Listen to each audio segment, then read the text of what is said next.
Hello friends, नमस्कार। स्वागत है आप सबका मेरे चैनल पर फिर से एक न्यू एपिसोड में।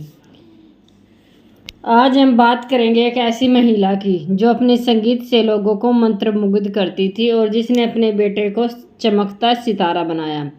हाँ जी, हम बात कर रहे हैं गोविंदा की मां निर्मला देवी की। वो सिर्फ एक मां ही नहीं, एक गायिका, एक कलाकार और भविष्य को जानने वाली भी थी। आइए आज जानते हैं उनके जीवन, उनके संघर्ष और उनके द्वारा की गई वो भविष्यवाणी जो बाद में सच साबित हुई। निर्मला देवी का जन्म 7 जून 1927 को वाराणसी में हुआ था। उनका असली नाम नाजिम था और बाद में उन्होंने अपना नाम बदलकर निर्मला देवी रखा। उन्होंने क्लासिकल संगीत की शिक्षा ली और विशेष रूप से वो पटियाला घराने में सिंगर वाली फैमिली से बिलोंग करती थी।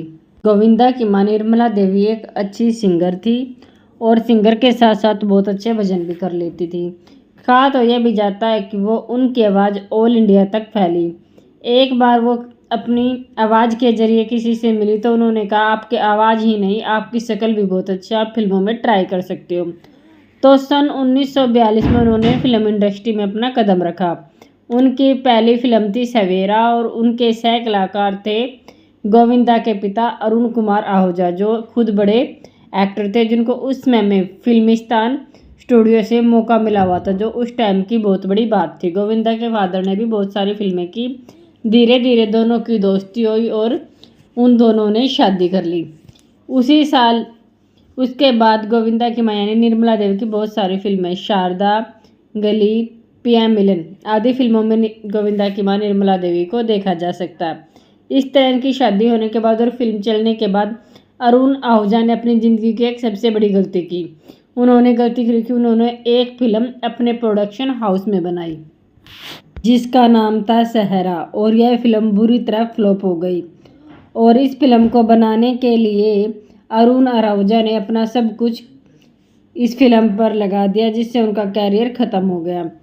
लेकिन हालात इतने बुरे हो गए कि जो उन्होंने इतना बड़ा बंगला ले रखा था वो बंगला भी पहले तो गिरवी रखना पड़ा, बाद में वो बंगला बिक गया।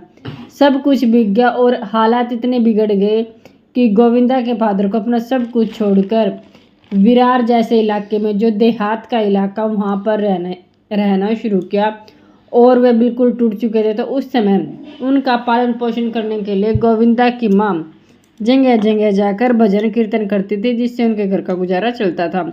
दिन इतने खराब थे और गोविंदा के पिता तो गोविंदा को मनहूस मानते थे, क्योंकि उनका कहना था कि जब उनका जन्म हुआ, उनके जन्म के कुछ समय पहले उनके पिताजी फिल्म इंडस्ट्री से बाहर हो चुके थे, अपना सब कुछ गंवा चुके थे, बिल्कुल कंगाली की हालत में थे। उस समय गोविंदा का जन्म हुआ था तो उनको लगता था कि गोविंदा के आने के कारण ही है, इसलिए वो गोविंदा को मनहूस मानते थे। लेकिन गोविंदा की माँ ने बहुत स्ट्रगल किया और अपने बच्चों के लिए काफ़ी कुछ किया और अपने बच्चों को पालने के लिए बहुत कुछ किया। गोविंदा की फैमिली में गोविंदा की माँ एक भविष्यवाणी वक्ता भी थी। उन्होंने भविष्यवाणी की पहले तो बताया कि गोविंदा के 5 भाई बहन थे। उनकी 3 बेटियां पद्मा, कामनी, पुष्पा थी और उनके 2 बेटे थे, कीर्ति कुमार और गोविंदा। अब बात करते हैं गोविंदा की माँ द्वारा निर्मला देवी द्वारा की गई भविष्यवाणी की। गोविंदा की माँ ने कहा था कि जब तुम 21 साल के होगे तब तुम कमाल करोगे, और सही समय पर गोविंदा ने फिल्मी दुनिया में अपना पैर रखा और सफल भी हुई, यानी गोविंदा की माँ की भविष्यवाणी सच हुई। उनकी माँ द्वारा की गई एक और भविष्यवाणी यह थी कि उनकी बड़ी बहन पद्मा की मृत्यु होगी, और बाद में वो भी सच हुई। जिस समय उन्होंने बताया था उसी समय उनकी माँ बहन पद्मा की मृत्यु हुई। और तो और उन्होंने अपनी मृत्यु की तारीख भी पहले ही बता दी थी। गोविंदा की माँ ने 3 महीने पहले ही बता दिया कि इस तारीख को मेरी मृत्यु है, और देखो हुआ भी वही। जिस दिन और जो टाइम उन्होंने बताया उस दिन उसी समय उनकी मृत्यु हुई। दोस्तों, आपको क्या लगता है, यह हैरत करने वाली बात है या कोई सामान्य प्रक्रिया?